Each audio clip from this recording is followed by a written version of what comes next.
Renowned supply chain scholar and policy advisor Prashant Yadav discusses fundamental lessons that industrialized supply chains can learn from frontier markets in this week's episode of the Patient-Driven Supply Network with Roddy Martin. Prashant, really welcome to you on the TraceLink Thought Leadership Series on supply chain.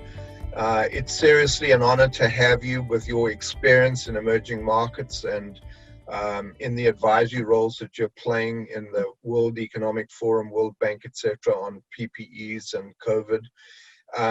It's great to have somebody with your experience. So I'm going to ask you, introduce yourself, talk a little about your roles. Obviously, the main theme is not COVID, but what have we learned from COVID in terms of agility and resilience of supply chains? And I'd love to hear somewhere in this discussion how you reflect on the difference between what agility means in emerging markets and what it does in, the first world market. So welcome, and look forward to you introducing yourself, Prashant, and thanks for making the time. Thank you, Roddy, and thanks for having me on this. My name is Prashant Yadav. I'm a senior fellow at the Center for Global Development, and I'm an affiliate professor at INSEAD and a lecturer at Harvard Medical School. I've had a career in academia focusing largely on research around pharmaceutical and medical product supply chains. I've also worked as the strategy leader for supply chain at the Bill and Melinda Gates Foundation just before coming to my current role. And one of the good things about having a career which spans between academia and practice is that a lot of groups ask you to join their advisory committees and things of that nature. So I've done that for various groups in thinking about how to structure supply chain investments, how to organize supply chain talent pipeline in emerging markets, or in the cases of global life sciences companies, how to think about the combination of both revenue growth and putting more patients on access types of things for many of the larger pharma companies. So that's a quick summary of my career background, Roddy. That's great. Now, let's get on to this topic of agility, and let's start off with, your experience, and you spent a lot of time in Africa with the BMGF. What do they see the differences in agility to the way we tend to see it in first world markets? I mean, we tend to see, I think, a lot more of an automated perspective. That may be the wrong comment, but it's sort of more of an automated perspective to agility, whereas my feeling from some of the BMGF work I did before you were involved was they focus a lot on people. People are really central to the whole theme of healthcare. So talk a little bit about your insights and any nuggets you can share. Yeah, I'm glad you started off by asking that question, Roddy. So I think in the industrialized world, our view of agility has been, how do we make decisions faster? How do we create processes, systems, the technology backbone that allows decision-making as things in our larger environment change. But I think what we find different in what we call as emerging markets or frontier markets is, especially for healthcare supply chains, there is a much stronger role of country governments and public sector stakeholders in general, because they face a greater public scrutiny of their actions and decisions. It requires a much more consultative process for them to make decisions, and these decisions could be for things that you and I would say, well, this is a very high velocity decision in supply chain management, which shouldn't require such executive level decision making or shouldn't require such a consensus building process. But even such decisions go through a larger consensus building process. And that's, like I said, driven largely by the need for intense public scrutiny. And the second is that historically, we've seen that the technical know-how for operating, managing, and running a supply chain has been weaker in many emerging markets, and has been weaker in the sense of how we, from the industrialized countries, view as something to be mature. and we say, well, the talent here isn't necessarily meeting what our standards of maturity are.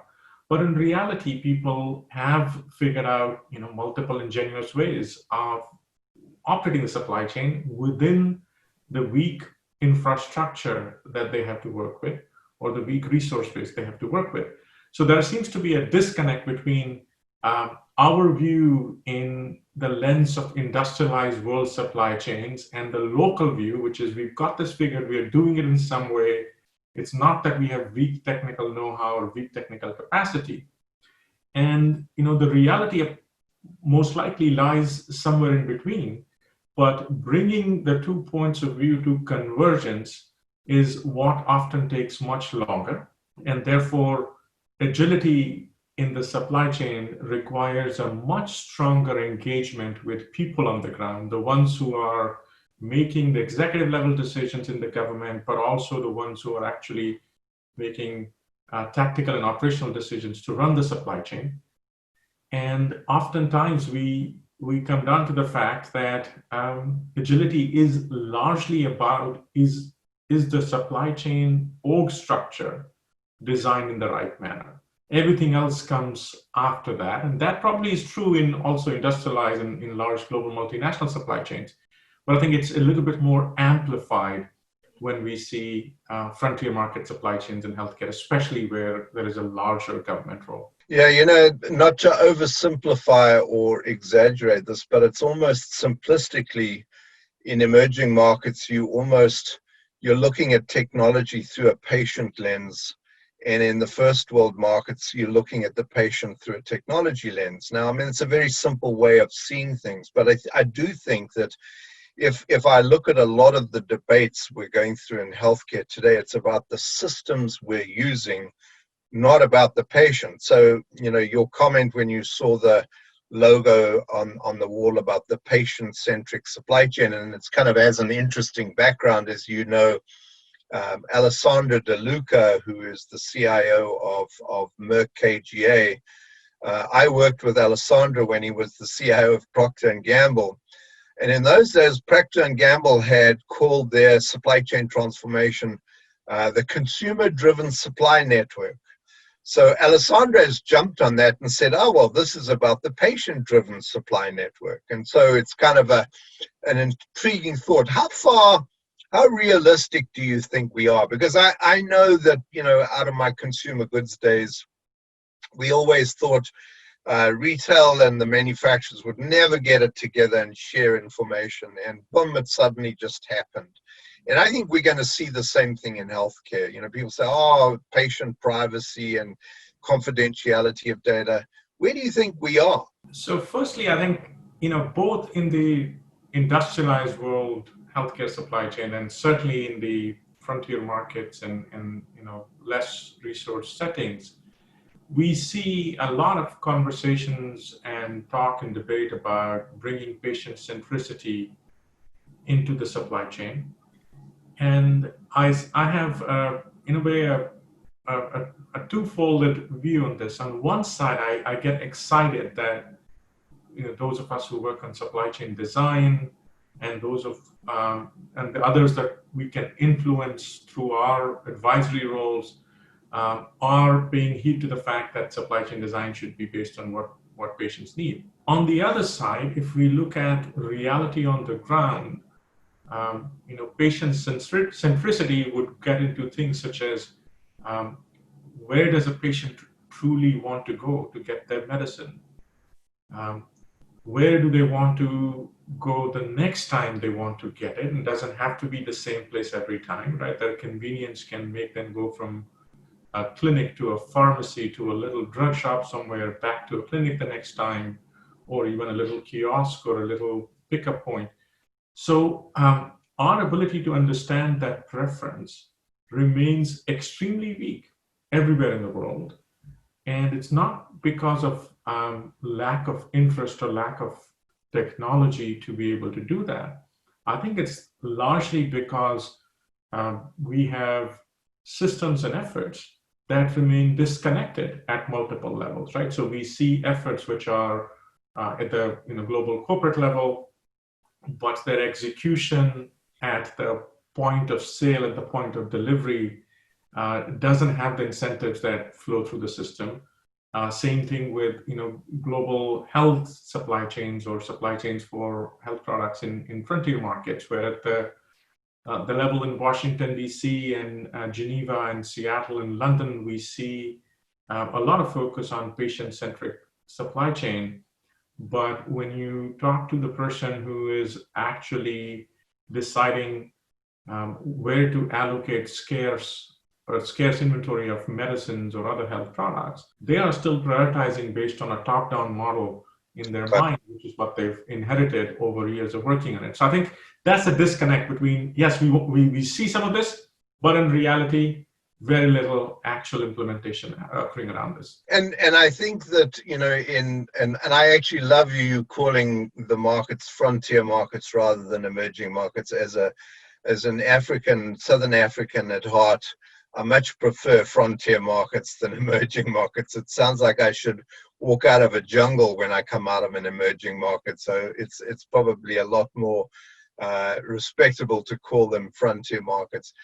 What would you say, the biggest challenges in those frontier markets are with regards to healthcare? Because, the reality is that, unlike the United States, where even though we're, X number of states, in Africa, you're X number of countries, and many of those countries, some of them are at war with each other, and they don't want to share information. They don't want their stuff to be seen by each other.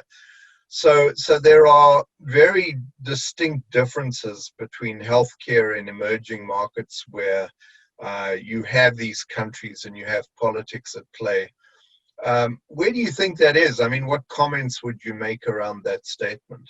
So I think oftentimes when we hear about frontier market healthcare supply chains, the focus tends to be on the physical flow, right? The logistics. So we are talking about environments where there are no roads, or the trucks don't work, and our warehouse infrastructure is so weak. So it largely focuses on infrastructure weaknesses. But the reality is that our bigger challenges lie with money flow and information flow.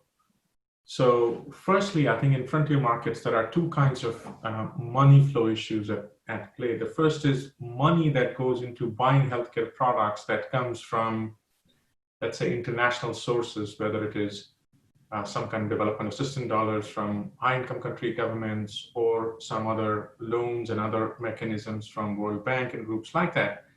The timing of that money oftentimes doesn't synchronize very well with the way we want the timing to be from a supply chain standpoint, right? So if a country is to receive money in a given month, and if there are delays in receiving it, all of the planning we do. Right. The second money flow is what patients pay in out-of-pocket or self-pay markets, right? So if someone goes to a little pharmacy and is paying out of pocket, or in a clinic, there the challenge is that how much they pay for a medicine is not as correlated with how much a manufacturer or pharmaceutical company charges. It depends upon a number of intermediaries in the channel: a wholesaler, a sub-wholesaler, a sub-sub-wholesaler, a retailer. Each one of them charges, as you would imagine, some kind of a markup. So the retail prices they pay actually oftentimes are higher than what someone in a developed country would pay. So those are two of the financial flow challenges. And then couple this with information flow, which is the end demand signal about what's in stock, what's being used, what's being dispensed, is almost non-existent once you leave aside a few of the countries that have made early advances in that. And so to operate a supply chain where, yes, there are infrastructure constraints, you couple that with the uncertainty in money flow, and then on top of that, you add the fact that you have very little information to act on. Now you're operating in an environment where many of the concepts that we design in supply chain management suddenly start appearing very theoretical. Because if you want to sequence what you'll do first, the kinds of things that we work on industrialized world supply chains oftentimes appear to be, oh, I will get to that, but I've got much bigger problems to solve. Right. First.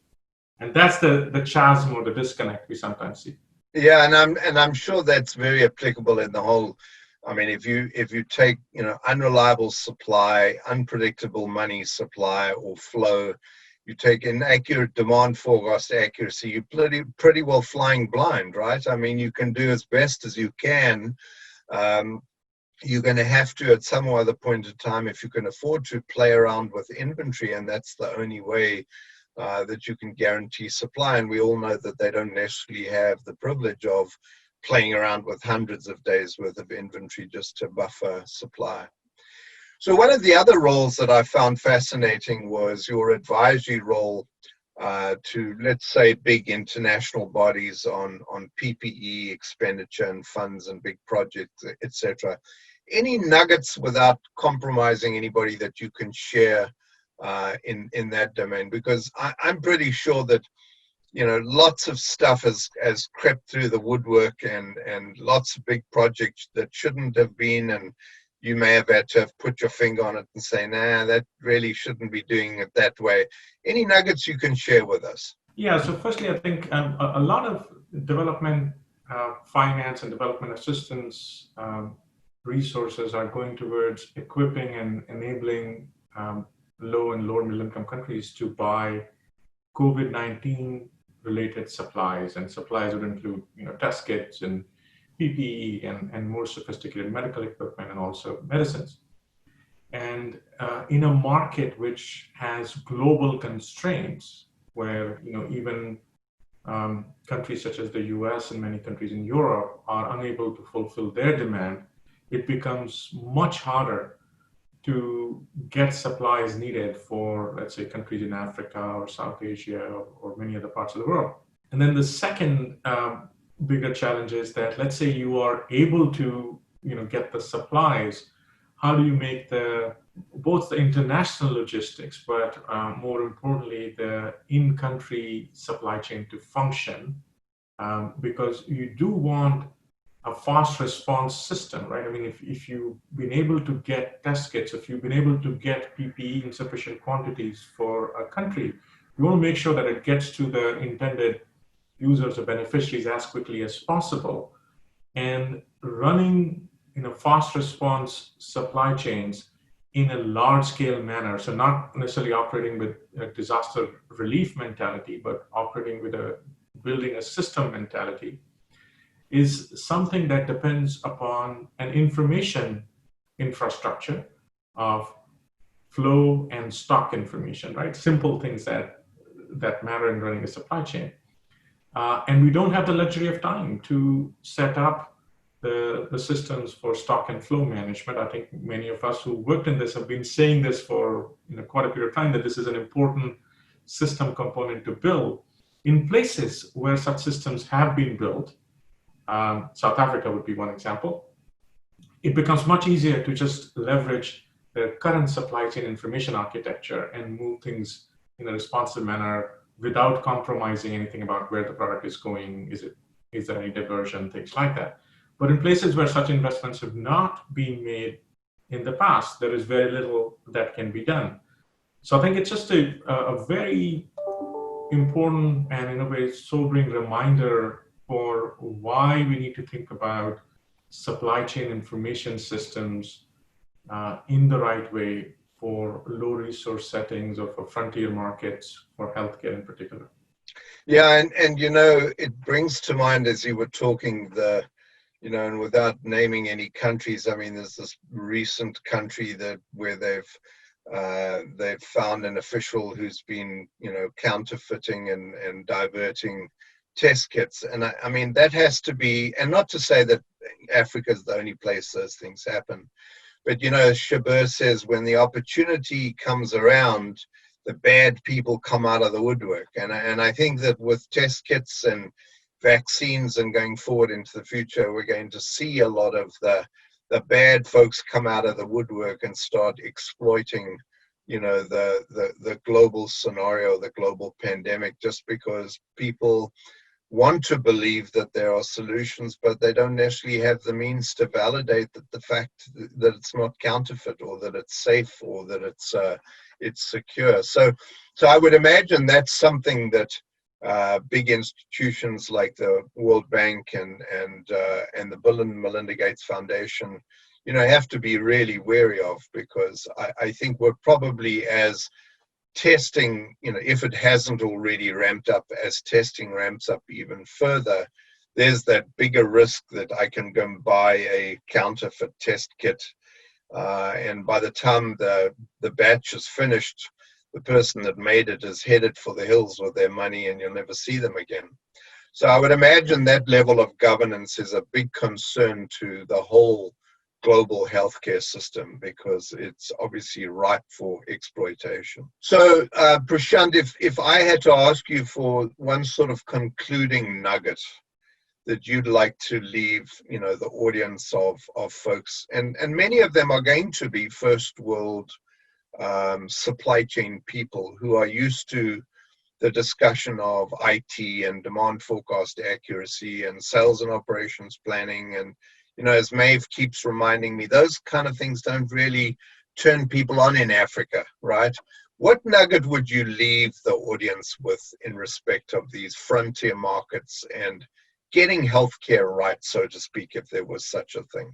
Yeah, so I think the most important thing to keep in mind is that there are a lot of, very bright and ingenious people who have entrepreneurial spirit and passion, and are trying to create solutions for running the supply chains in their countries in a better way by using information technology and business model innovation and so on.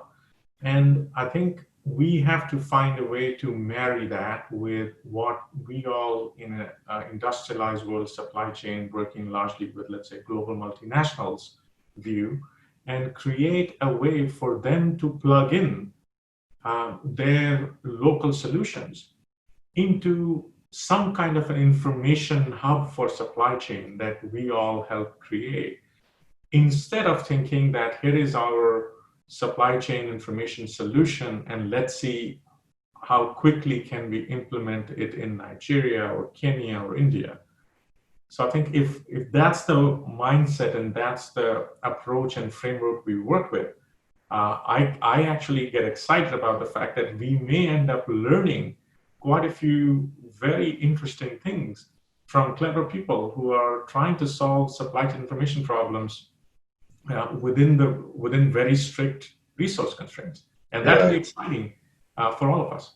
Yeah, I mean, that's pretty exciting. And when you think about the rate of cell phone growth in Southern Africa and what they are doing with cell phones, and then you look at, the visibility and analytics, the van that the BMGF defined, I think that that's an incredibly exciting idea, that you could have a platform in the sky, in the cloud, that really is the point at which money or product gets deposited and then allocated, but it's not country specific, and it's a platform, and you can impose all sorts of processes and algorithms and rules, but nobody owns this. It's not a control tower. I remember right in the beginning of the BMGF initiative where they said, no, we're not calling this a control tower because Kenya is not going to want to know that Uganda has the control tower for Africa. So we're going to call it a visibility analytics network in the sky. And it's really Uber over the whole of Africa. And it gives visibility to everybody in a sort of in a governance centric way. So I think it's very exciting because, to your point, we may find that we catapult opportunities in Africa because we are solving the problems at such a simple level that we're not staring ourselves blind at the complexity of all these massively complex first world markets and getting stuck, quite honestly, in the complexity. So, thank you very much, Prashant, for making the time to be with us. It's really an honor. And I look forward to going on and interacting with you further as we go forward and to hear how all of the initiatives that you're busy with keep going. So thanks for making the time. I really appreciate it. Thank you, Roddy. Enjoyed it.